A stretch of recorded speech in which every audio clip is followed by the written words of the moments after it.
अग्निमीळे पुरोहितं यज्ञस्य देवमृत्विजं होतारं रत्नधातमम्। सर्वरक्षक परमपिता परमात्मा को याद करते हुए, को कृतज्ञता पूर्वक प्रणाम करते हुए, जिस परमपिता परमात्मा ने हम सबको यहाँ भेजा, हम सब के लिए अन्न, जल, फल, फूल, औषधि, वनस्पतियों से लेकर के समस्त प्रकार का ऐश्वर्य प्रदान किया, और उसके साथ साथ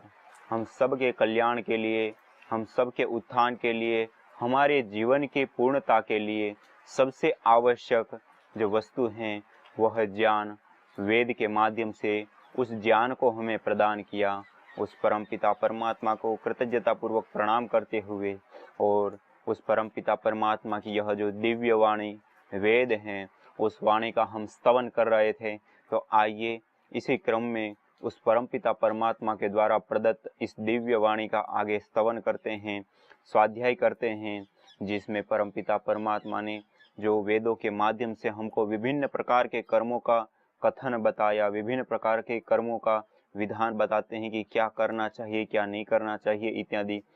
तो उसमें जो एक कर्म है यज्ञ कर्म, जो सर्वश्रेष्ठ कहा गया, अयम यज्ञो भुवनस्य नाभि यज्ञो वै श्रेष्ठतमम कर्म, अर्थात यह जो यज्ञ कर्म है वह श्रेष्ठतम कर्म है। और यह सारा जो चराचर भूमंडल है, ब्रह्मांड है, विश्व है, उसकी नाभि के रूप में बताया। जिस यज्ञ को करने से यह सारा चराचर भूमंडल ब्रह्मांड पोषित होता है। तो ऐसा ही इस दिव्य यज्ञ भागवत यज्ञ के बारे में जो वेद में परमपिता परमात्मा के द्वारा जो मंत्र गाए गए हैं, बताए गए हैं, उसके ऊपर हम स्वाध्याय कर रहे थे। तो आइए इसी क्रम में आगे बढ़ते हुए जो परमपिता परमात्मा के द्वारा प्रदत्त ज्ञान में जो पृथ्वी से संबंधित या फिर पृथ्वी को जो पूरित करने के लिए, पृथ्वी को शुद्ध करने के लिए, पृथ्वी को उर्वरा बनाने के लिए और उनकी सुरक्षा के लिए, रक्षा के लिए जो विशेष करके कर्म बताया है वह कर्म यज्ञ कर्म बताया है। और इसी प्रकार से कहा है पृथ्वी च में यज्ञेन कल्पताम, हम इस पृथ्वी को यज्ञ के माध्यम से सशक्त, संपन्न और सामर्थ्यशाली बनाएं। और यह पृथ्वी हमारे लिए जब सामर्थ्यशाली होती हैं तो सुखकारी हो जाती हैं, हमारे लिए कल्याणकारी हो जाती हैं, क्योंकि इसी पृथ्वी से हमको अन्न, फल, फूल, औषधि, वनस्पतियाँ, ये सारी चीज़ें हमको इसी भूमि से प्राप्त होते हैं। और यह भूमि ही जब कमज़ोर होती हैं, यह भूमि ही जब उर्वरा शक्ति से भरपूर नहीं होती हैं, तो निश्चित रूप से हमारा कल्याण नहीं होता है। अर्थात हमको अन्न, फल, फूल, औषधि, वनस्पतियाँ जो हमारे जीवन का मूल आधार कहा है, प्राण कहा है, अन्नम वै प्राणः, वही हमको प्राप्त नहीं होगा तो हम अपने जीवन को कैसे जिएंगे। जब अपने जीवन को हम नहीं जी पाएंगे तो हम कैसे अपने जीवन में सुख, शांति, समृद्धि के जो मार्ग है उसको प्रशस्त कर पाएंगे। तो उसके लिए जो इस वेद के माध्यम से बताया कि हम यज्ञ को करके इस पृथ्वी को भी हम सशक्त बना सकते हैं, इस पृथ्वी में भी हम ऐसे गुणों का आधान कर सकते हैं जिसके माध्यम से यह पृथ्वी सशक्त बनती है, सामर्थ्यशाली बनती हैं, ऊर्जावान बनती हैं। और उस ऊर्जावान पृथ्वी के माध्यम से हम अपने जीवन के सुखों को बढ़ाते हैं।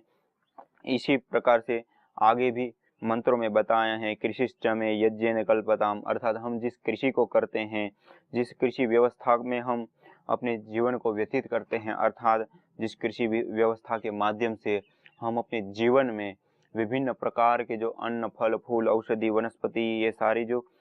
हमारे जीवन व्यापन के लिए आवश्यक तत्व हैं वो जिससे मिलते हैं वह भूमि ही है। तो उसको भी, वह जो कृषिकरण है, उस कृषि को भी हम इस यज्ञ के माध्यम से संपन्न बनाने की इस वेदों के माध्यम से हमको बातें प्राप्त हुई। और इतना ही नहीं, इसके साथ साथ इस वेद में अलग अलग मंत्रों के माध्यम से इतनी ज़्यादा इस यज्ञ की महिमा को बताया गया है कि हम कल्पना भी नहीं कर सकते कि यह जो पृथ्वी है वह पृथ्वी हमारे लिए कितनी कल्याणकारी है। क्योंकि हमारा धारणा मानी, हमारा जो धारण करने वाली है, जो हमको हमारा रख रखाव करने वाली हैं, वह यह पृथ्वी हम सब के लिए सुखकारी हो, कल्याणकारी हो, इसके लिए बहुत ही आवश्यक है कि उसको सामर्थ्यशाली बना करके रखना। तो उसके लिए आवश्यक है यज्ञ को करना। इसी प्रकार से अन्य मंत्र के माध्यम से भी, ये यजुर्वेद के 18वें अध्याय का एक मंत्र है, उसमें बताया कि यह जो संपूर्ण चराचर जो पृथ्वी है, उस पृथ्वी से जो हमको विभिन्न प्रकार के जो पदार्थ प्राप्त हो रहे हैं, धातुएं प्राप्त हो रही हैं, जो भी चीजें प्राप्त हो रही हैं,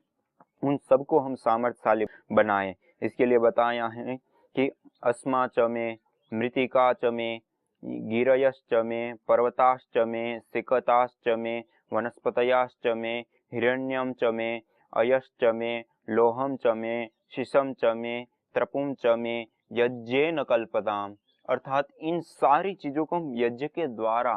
पूरित करें, सामर्थ्यशाली बनाएं और शुद्ध करके उसको हम अपने लिए उपयोग में लाए, तो निश्चित रूप से वो हमारे लिए कल्याणकारी होगी। ऐसा इस मंत्र के माध्यम, अर्थात इस पृथ्वी में स्थित जो पत्थर इत्यादि हैं, विभिन्न प्रकार के हीरा आदि जो अमूल्य रत्न हैं, या मिट्टी है, या छोटे बड़े जो पर्वत हैं, और पर्वतों की श्रृंखलाओं से लेकर के जो उसमें होने वाले विभिन्न प्रकार के जो पदार्थ हैं, और जो वनस्पतियां, औषधियां इत्यादि जो पर्वतीय मालाओं में जो हमको प्राप्त होते हैं वह है, और सोना, चांदी, नीलमणि आदि जो लोहा, तांबा, पीतल, सीसा, जस्ता, लाख, ये जो जिन धातुओं को हम पृथ्वी से प्राप्त करते हैं, जिन वनस्पति औषधियों को भी हम पृथ्वी से प्राप्त करते हैं, तो यहाँ पर्वत मालाओं से लेकर के हीरा, सोना, चांदी से लेकर के पीतल, सीसा, जस्ता, लाख, तांबा, ये सारी धातुओं को भी यज्ञ के माध्यम से आपूरित करने की यहाँ कल्पना की है, यह बात बताई है। और यह जो बात है वह कोई सामान्य नहीं है, क्योंकि हम पृथ्वी से जो कोई भी पदार्थ निकालते हैं, जिस पदार्थ का हम प्रयोग करते हैं, अपने जीवनचर्या में प्रयोग करते हैं, उसमें से कई पदार्थ ऐसे होते हैं जो कार्बनिक भी होते हैं, नॉन कार्बनिक भी, मानी अलग अलग पदार्थ होते हैं। उन पदार्थों में अपना एक एक विशिष्ट प्रकार की उसमें ऊर्जाएं होती है, शक्ति होती हैं, अलग अलग प्रकार के रेडिएशन भी होते हैं, जिसको हम अदृष्ट रूप से जानते हैं। मानी हम पूर्व काल में देखें तो जो लोग इस चीज को जानते थे, लेकिन वो रेडिएशन के रूप में नहीं जानते थे, एक अलग शक्ति के रूप में जानते थे। लेकिन आज वर्तमान में जिन यंत्रों का शोध हुआ है, जिन यंत्रों के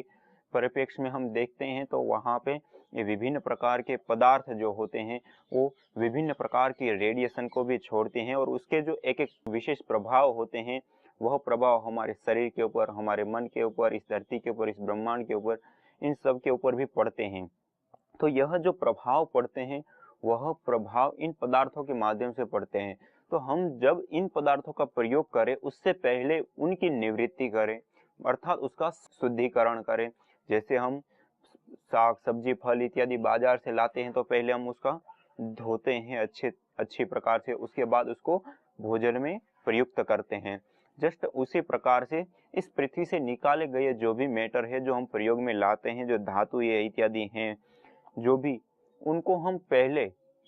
प्रयोग करने से पूर्व में उसका शोधन करें, और उसका शोधन की प्रक्रिया है यज्ञ। जब यज्ञ की ऊर्जा में उसका शोधन होता है, तो उसके जो विभिन्न प्रकार के जो रेडिएशन होते हैं, जो हमारे शरीर के लिए, हमारे मन के लिए, हमारे एनवायरनमेंट के लिए जो घातक चीजें होती हैं, उसका शोधन हो जाता है, वह नष्ट हो जाता है। और इससे अतिरिक्त भी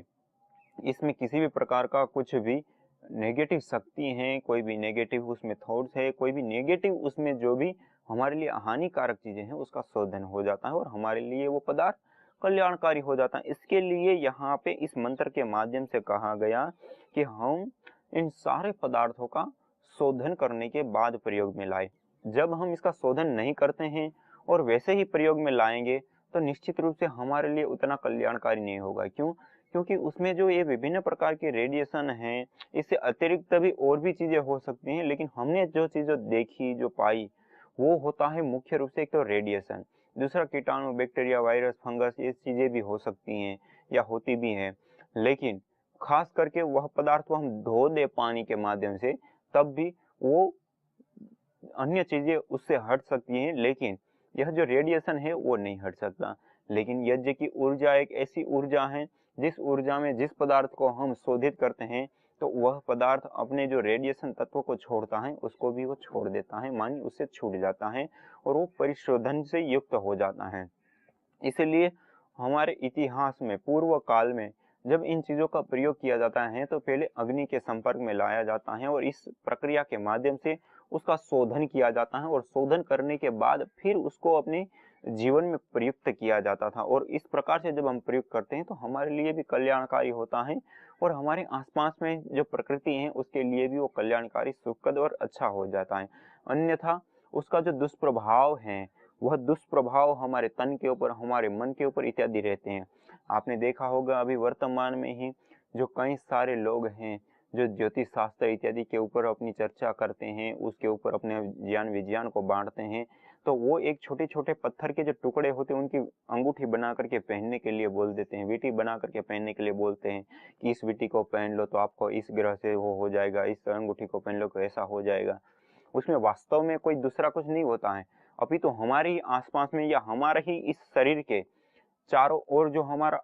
एक ऊर्जा क्षेत्र तैयार होता है जिसको हम ओरा कहते हैं, उस ओरा का जो परिवर्तन है वो इन पत्थरों के माध्यम से होता है। दूसरा, और इससे अतिरिक्त जिन पदार्थों के बीच में हम रहते हैं उन पदार्थों का जो विभिन्न प्रकार का जो रेडिएशन होता है वह रेडिएशन भी हमारे शरीर के ऊपर एक प्रभाव डालता है, हमारे मन के ऊपर भी अच्छा और बुरा हर प्रकार का प्रभाव डालता है। तो जब हम उस विशेष पत्थर को हम धारण करते हैं तो उस पत्थर के अंदर अभी तो वैसे तो जिन पत्थरों का अभी व्यापार होता है तो एक व्यापार के लिए है, लेकिन सच्ची ये एक विद्या भी है। यदि उस पत्थर को हम अपने पास रखते तो उस पत्थर के अंदर ऐसी शक्ति होती है जो हम जैसे दवाइयों में लेते हैं एंटीबायोटिक हम कहते हैं, तो उसी प्रकार से एक ऐसी शक्ति होती है जो इस रेडिएशन को दूर करने का और इनसे हमारी रक्षा करने का काम इसके माध्यम से होता है। वैसे हम यज्ञ कर ले तो यज्ञ करने के बाद जो ऊर्जा निर्माण होती है वह ऊर्जा हर प्रकार के रेडिएशन, हर प्रकार की नेगेटिविटी, हर प्रकार के नुकसान से हमको बचा लेता है। जो व्यक्ति यज्ञ करता है, हवन करता है, अग्निहोत्र करता है, बेशक दिन में 5 से 10 मिनट ही करता है, छोटा सा 5-10 ग्राम 15 ग्राम घी, 5-10-15 ग्राम या 50 ग्राम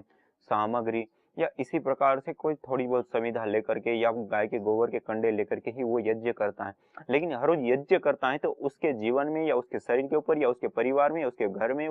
या उसके आसपास में भी कहीं पर भी ऐसी नेगेटिव शक्ति नहीं फरकेगी। और यह साक्षात दृष्ट लाभ है ही है और कोई भी इसका अनुभव कर सकता है। और हमने हजारों लोगों के सामने इस बात को रखी है और लोगों ने इसका प्रयोग किया है और उन्होंने ऐसा ही पाया है। और कोई भी व्यक्ति ऐसी नेगेटिव शक्ति से पीड़ित है, अपने घर में अशांति है या इस प्रकार की कोई भी नेगेटिव शक्ति को वो महसूस करता है, तो वह नेगेटिव शक्ति कोई भूत प्रेत पिशाच इत्यादि कुछ नहीं होता है, अपितु इस वातावरण में ही इस प्रकार के रेडिएशन, इस प्रकार के अलग अलग ऐसे तत्व होते हैं जिनका हमारे तन के ऊपर, हमारे मन के ऊपर, हमारे वातावरण के ऊपर, हमारे घर के ऊपर उसका ऐसा प्रभाव होता है।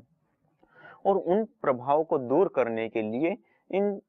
यज्ञ की जो ऊर्जाएं हैं वह ऊर्जाएं उसको आराम से दूर करने का काम करती हैं। इसलिए हम देखें तो पूर्व काल में जब हम कोई नया घर बनाने जा रहे हैं, नया कोई महल बनाने जा रहे हैं या नया कोई निर्माण करने जा रहे हैं तो वहां पर भी पहले भूमि पूजन हुआ करता था, वहां पर भी पहले यज्ञ हुआ करता था कि उस भूमि को पवित्र शुद्ध किया जाता है। जैसे हमने यहाँ का पृथ्वी में यज्ञ ने कल्पताम यज्ञ के माध्यम से हम पृथ्वी को आपूरित करें। और कल भी हमने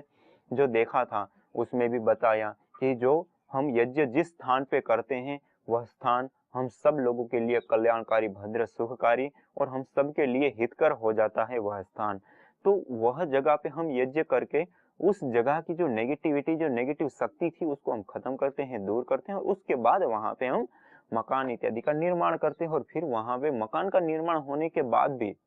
हम देखें तो गृह प्रवेश इत्यादि की जो पूजा पाठ, यज्ञ इत्यादि की विधि है वो यज्ञ किया जाता है। और उस यज्ञ को भी जब हम करते हैं तो वहां पे जब हमने घर बनाया तो घर बनाते समय वहां पे बाहर से हम रेत लाए हैं, बाहर से हम सीमेंट लाए हैं, कंक्रीट लाए हैं, लोहा लाए हैं या जो भी चीजें हमने लगाई है उस घर के निर्माण में वो सारी अलग अलग जगहों से बाहर से आई है। तो उस मैटर में भी तो वो सारी शक्ति है, उसको भी तो शुद्ध करने की अपेक्षा है, लेकिन हमने एक एक को हमने शुद्ध नहीं किया। कब हमने पूरा निर्माण कर, पहले तो भूमि को शुद्ध कर दिया, उसके बाद पूरा निर्माण कर दिया, निर्माण करने के बाद हमने फिर उस घर में हम यज्ञ करते हैं। तो उस पूरे घर में जो भी हमने मेटर पदार्थ लगाए हैं उन सारे पदार्थों का शोधन हो जाता है, क्योंकि यह ऊर्जा ऐसी स्थूल ऊर्जा नहीं अभी तो अति सूक्ष्म ऊर्जा होती है। यज्ञ की जो ऊर्जा होती है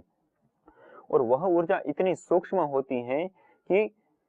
अतीव सूक्ष्म होती है, परमाणु रूप में कन्वर्ट हुई होती है, और वह ऊर्जा हमारे शरीर के आर पार भी ऐसे जाती है। इसी प्रकार से सारे पत्थर इत्यादि देखे तो उसमें भी आर पार जाती हैं, अर्थात वो अति सूक्ष्म ऊर्जा होती है और वह सब में अंदर भीतर घुस करके भी उसका शोधन करने का काम करती है। जैसे हम अग्नि को ही देखें,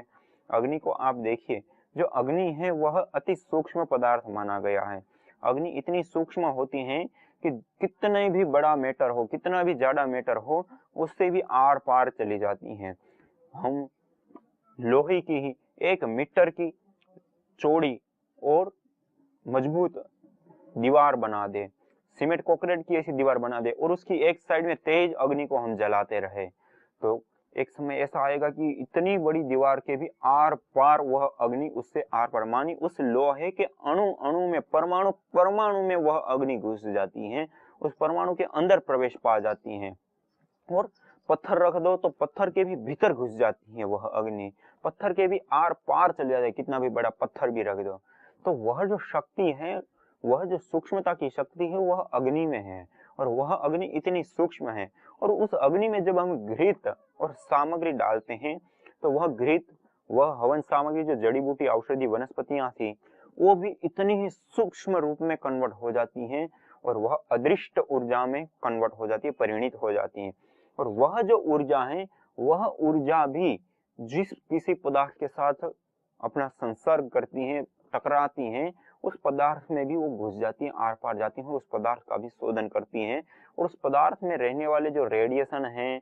या फिर जो भी ऐसी नेगेटिव शक्ति जिसको हम जानते हैं, उन सबको वो नष्ट करके उसको शुद्ध करने का काम करती हैं। और यहाँ पे जो इस मंत्र के माध्यम से हमको बताया कि अस्माश्च मे, मृत्तिकाश्च मे, गिरयश्च मे, पर्वतश्च मे, सिक्ताश्च मे, वनस्पतयश्च मे, हिरण्यम च मे, अयश्च मे, लोहम च मे, शीशम च मे, त्रपुम च मे, यज्ञेन कल्पताम, यज्ञ के माध्यम से इन सारे पदार्थों को शुद्ध करने का, आपूरित करने की कल्पना की है, उसको सामर्थ्यशाली बनाने की कल्पना की है या बताया है। और उसको हम इस प्रकार से यज्ञ के माध्यम से हम उसका शोधन करते हैं, उसको आपूरित करते हैं, तो निश्चित रूप से हमारे लिए बहुत ज्यादा कल्याणकारी बन जाता है वह पदार्थ, वह मैटर। और यदि हम उसके अनुसार हम इसका प्रयोग नहीं करेंगे तो निश्चित रूप से हमारे लिए वो इतना हितकर, इतना कल्याणकारी नहीं होगा, और हमारे स्वास्थ्य के लिए भी और हमारे सबके मानसिक स्वास्थ्य के लिए भी वह हानिकारक, घातक हो जाता है। और उससे बचने के लिए हमको यज्ञ करना चाहिए। और ये हमारी परंपरा ही नहीं है, यह एक संपूर्ण सार्वभौमिक, वैज्ञानिक और पंथ निरपेक्ष यह संस्कृति है। और कोई भी इसके ऊपर अनुसंधान करके भी इसको देख सकता है और अनुसंधान करके भी इसके लाभों को प्राप्त कर सकता है और इसको देख सकता है कि हाँ, इसको ऐसे करने से होता है। और वर्तमान में जो अनुसंधान हुए, उन अनुसंधानों से भी यह बात प्राप्त हुई है कि जो विभिन्न प्रकार के रेडिएशन होते हैं, उसमें से जो प्रचलित 3 रेडिएशन है उसके ऊपर विशेष करके काम हुआ था। अल्फा, बीटा और गामा 3 प्रकार के रेडिएशन होते हैं जो सामान्य रूप से प्रचलित है, और सामान्य रूप से हम सबके सामने अलग अलग जो कार्बनिक पदार्थ या अलग अलग जो मेटर पदार्थ होते हैं उसके माध्यम से या इलेक्ट्रॉनिक पदार्थों के माध्यम से जो हमको हानि पहुंचाते हैं या वो पैदा होते हैं। तो उन रेडिएशनों को दूर करने के लिए यह एक सशक्त साधन प्राप्त हुआ है हमें, वह है यज्ञ। और इसको हम पूर्व काल में देखें, इतिहास में देखें, तो इसका बहुत आयात में इसका प्रयोग होता था और बहुत आयात में इसका उपयोग करके लोग विभिन्न प्रकार के लाभों को उठाते रहते थे। और जो ज्योतिष शास्त्र हैं उसमें भी विभिन्न प्रकार के जो हम घर निर्माण कर रहे हैं या दूसरी चीजें जो हम निर्माण करते हैं, तो उसमें जो अलग अलग अड़चने होती हैं जिसके कारण से हमको हानि हो सकती है, तो उसके लिए वहां पे व्यापक रूप से अलग अलग पदार्थों के निवारण के लिए, अलग अलग प्रकार की हानियों के लिए अलग अलग प्रकार के द्रव्यों के माध्यम से हवन करने का, यज्ञ करने का विधान मिलता है। और वर्तमान में जो एक व्यापार बन चुका एक ज्योतिष शास्त्र है, जो हर कोई व्यक्ति, कोई अंगूठी पहनाने में लगा है, कोई श्री यंत्र लगाने में लगा है, तो कोई मिर्ची या नींबू टंगाने में लगा है, तो ये सारी चीजें जो हैं वो एक प्रकार का विज्ञान है, लेकिन ये एक अंधविश्वास भी है, एक व्यापार भी है। यदि इन सारी चीजों से हमको बचना है तो केवल हम यज्ञ कर ले, यज्ञ करेंगे तो उसकी जो दिव्य ऊर्जाएं हैं, भागवत ऊर्जाएं हैं, वो चारों ओर के वातावरण में, आपके घर में, आपके तन में, आपके मन में, आपके परिवार में, आपके घर की चारों ओर, अपने पड़ोस से लेकर के पूरे वातावरण में, सारी भूमंडल तक में वह ऊर्जाएं काम करती हैं और इतनी दिव्य रूप से काम करती हैं कि हम कल्पना भी नहीं कर सकते हैं कि इन सारी नेगेटिव शक्तियों से हमको बचा करके हमको एक दिव्य जीवन, भागवत जीवन, एक श्रेष्ठ जीवन प्राप्त करने के लिए यह एक सक्षम हमारे सामने साधन है। तो आइए इस शुद्ध विज्ञान को अपनाएं, इस शुद्ध विज्ञान को अपना करके अपने जीवन और इस जगत में सुख, शांति का और समृद्धि का आधान करें। आज इतना ही। इसी के साथ ओम शांति शांति शांति।